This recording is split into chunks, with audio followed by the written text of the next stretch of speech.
Before beginning the figurative language questions for chapters 2 and 3 of the Watsons Go to Birmingham, please begin by putting your name, both first and last, and your homeroom teacher's name at the top of your paper. This assignment is worth a total of 35 points. The directions say, in this novel, the author uses similes, metaphors, personification, and hyperboles to inform and entertain his readers. Use the definitions and samples of figurative language in your notes to answer the questions about the excerpts below. Each question is worth 5 points, 2 points for identifying the figurative language correctly, 3 points for explaining it. The examples from Chapter 2 are 1. Miss Henry and the other teachers were smiling a mile a minute. 2.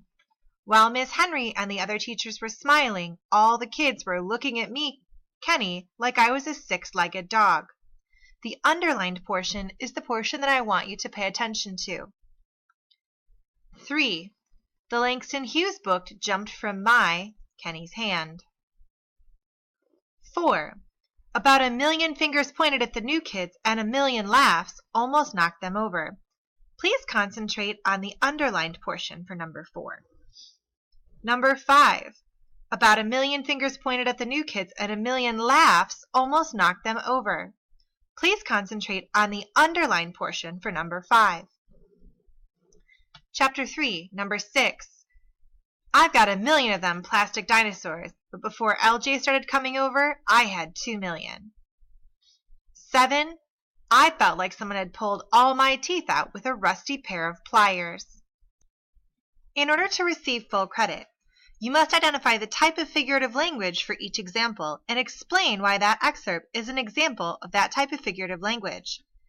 If something is a simile, you must remember to explain what was compared and that either the word like or as was used in the comparison.